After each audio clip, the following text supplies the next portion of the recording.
Perkenalkan, saya advokat Muhammad Anwar, sarjana hukum, magister hukum pada kantor hukum Muhammad Anwar & Associate. Saya saat ini tergabung pada Kongres Advokat Indonesia dan bersama-sama almarhum Advokat Indra Sahnun Lubis pada tahun 2008 mendirikan organisasi Kongres Advokat Indonesia. Saya saat ini duduk dalam kepengurusan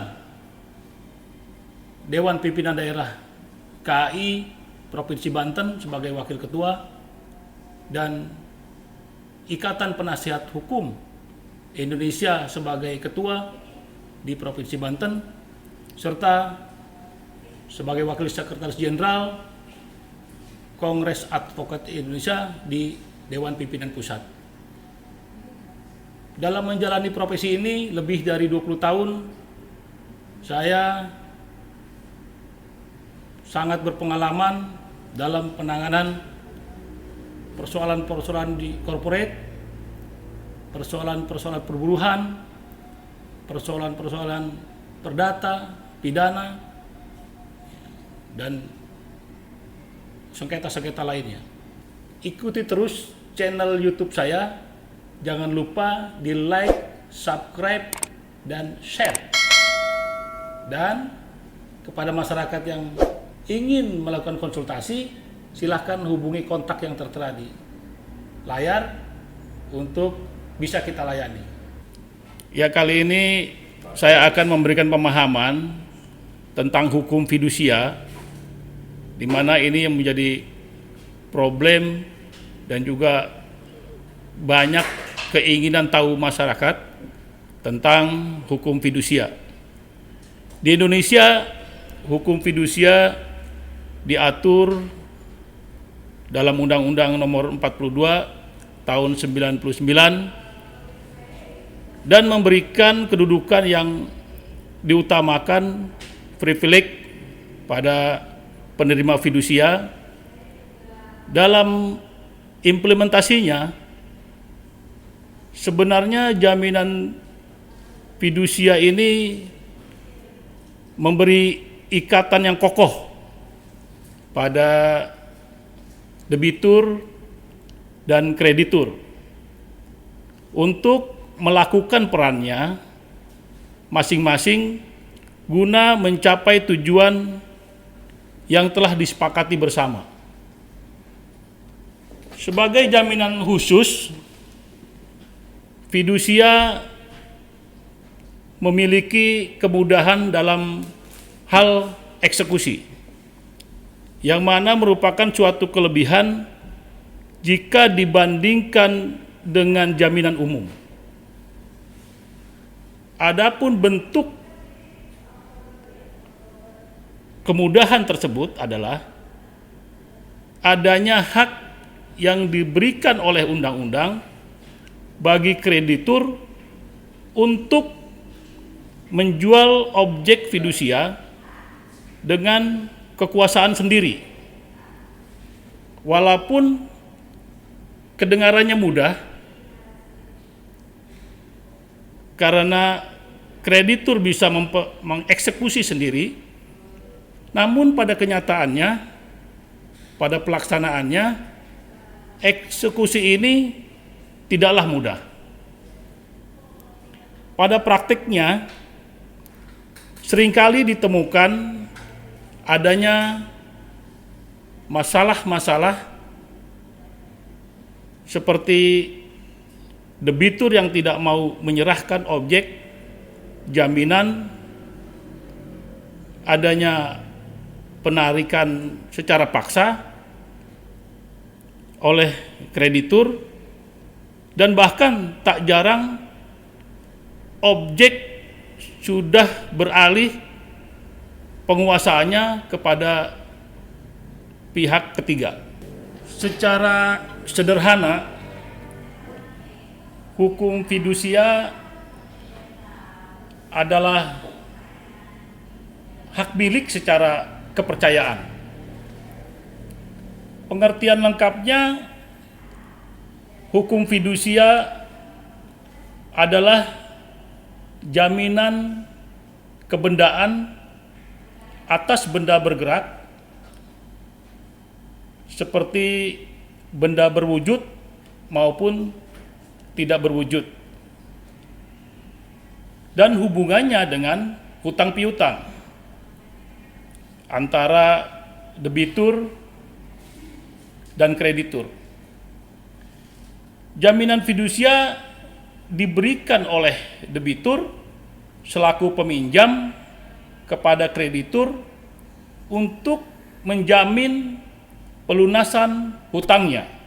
Jaminan fidusia dijelaskan pada pasal 1 angka 1 Undang-Undang Jaminan Fidusia, yaitu hak jaminan atas benda bergerak, baik yang berwujud maupun yang tidak berwujud, dan benda-benda tidak bergerak, khususnya bangunan yang tidak dapat dibebani hak tanggungan, yang tetap berada dalam penguasaan pemberi fidusia sebagai agunan bagi pelunasan utang tertentu, yang memberikan kedudukan yang diutamakan kepada penerima fidusia terhadap kreditur lainnya. Dapat ditarik kesimpulan bahwa jaminan fidusia memberikan kewenangan bagi debitur untuk tetap menguasai benda yang diikat fidusia walaupun kepemilikannya telah beralih kepada kreditur setelah dijaminkan. Selain itu, kreditur juga memiliki hak untuk didahulukan dalam hal memperoleh pelunasan ketika terjadi wan prestasi dengan menjual objek fidusia yang telah diperjanjikan, baik itu barang bergerak maupun barang tidak bergerak yang tidak dapat dibebani hak tanggungan. Ketentuan eksekusi jaminan fidusia dijelaskan pada pasal 29 Undang-Undang Jaminan Fidusia, yang pada pokoknya menyatakan bahwa apabila debitur atau pemberi fidusia cedera janji, eksekusi terhadap benda yang menjadi objek jaminan fidusia dapat dilakukan dengan cara pelaksanaan titel eksekutorial sebagaimana dimaksud dalam pasal 15 ayat 2 oleh penerima fidusia.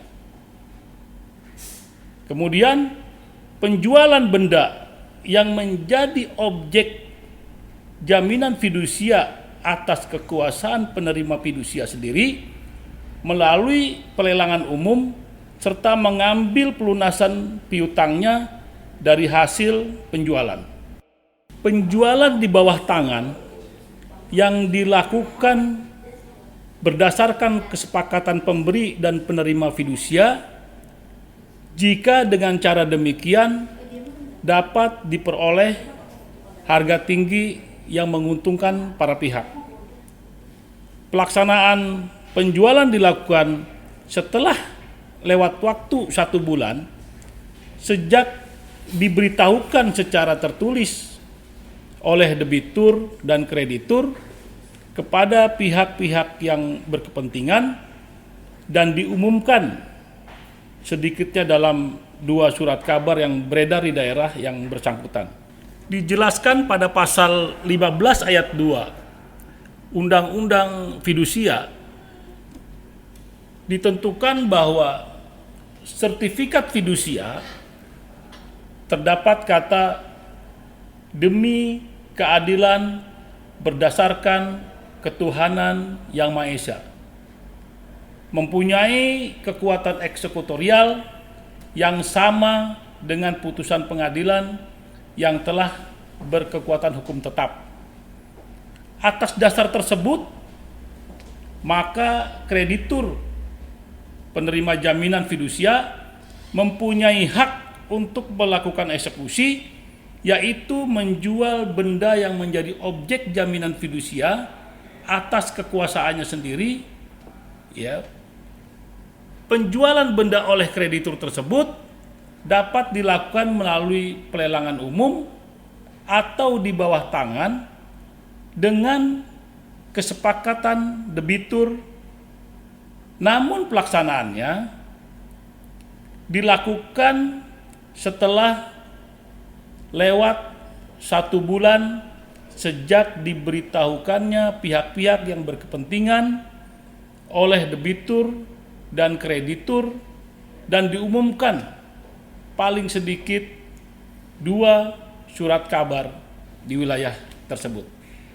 Berkaitan dengan permasalahan eksekusi, belum lama ini Mahkamah Konstitusi menjatuhkan putusan terhadap perkara pengujian undang-undang atas Undang-Undang 42 tahun 1999 tentang jaminan fidusia. Adapun pasal yang dimohonkan untuk diuji dalam perkara tersebut adalah pasal 15 ayat 2 dan ayat 3 Undang-Undang Fidusia yang mengatur mengenai kekuatan eksekutorial, sertifikat fidusia, dan paratet eksekusi. Dalam putusannya, Mahkamah Konstitusi mengabulkan sebagian permohonan pemohon dan memberikan penafsiran terhadap pasal 15 ayat 2 dan ayat 3 Undang-Undang Jaminan Fidusia. Mahkamah Konstitusi memberikan putusan dengan memberi penafsiran terhadap frasa kekuatan eksekutorial dan frasa sama dengan putusan pengadilan yang berkekuatan hukum tetap, serta frasa cedera janji dalam pasal 15 ayat 2 dan ayat 3 Undang-Undang Jaminan Fidusia. Pada pokoknya putusan Mahkamah Konstitusi berisi 3 hal sebagai berikut. Yang pertama, terhadap jaminan fidusia yang tidak ada kesepakatan terhadap tentang cedera janji atau wan prestasi dan debitur, keberadaan penyerahan secara sukarela objek yang menjadi jaminan fidusia, maka segala mekanisme dan prosedur hukum dalam pelaksanaan eksekusi sertifikat jaminan fidusia harus dilakukan dan berlaku sama dengan pelaksanaan eksekusi putusan pengadilan yang telah berkekuatan hukum tetap. Yang kedua, adanya cedera janji tidak ditentukan secara sepihak oleh kreditur, melainkan atas dasar kesepakatan antara kreditur dengan debitur atau atas dasar upaya hukum yang menentukan telah terjadinya cedera janji. Kemudian yang ketiga, terhadap jaminan fidusia yang tidak ada kesepakatan tentang cedera janji dan debitur keberatan menyerahkan secara sukarela objek yang menjadi jaminan fidusia, maka segala mekanisme dan prosedur hukum dalam pelaksanaan eksekusi sertifikat jaminan fidusia harus dilakukan dan berlaku sama dengan pelaksanaan eksekusi putusan pengadilan yang telah berkekuatan hukum tetap.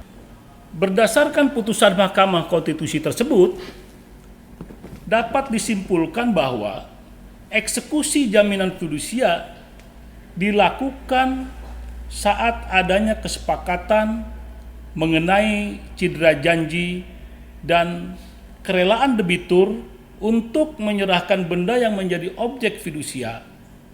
Apabila tidak terdapat kesepakatan mengenai cedera janji dan debitur tidak menyerahkan objek jaminan secara sukarela, maka prosedur eksekusi jaminan fidusia dilakukan sama dengan eksekusi putusan pengadilan yang telah berkekuatan hukum tetap, yaitu dengan mengajukan permohonan eksekusi ke pengadilan, pengadilan negeri. Selain itu, cedera janji juga tidak dapat ditentukan secara sepihak.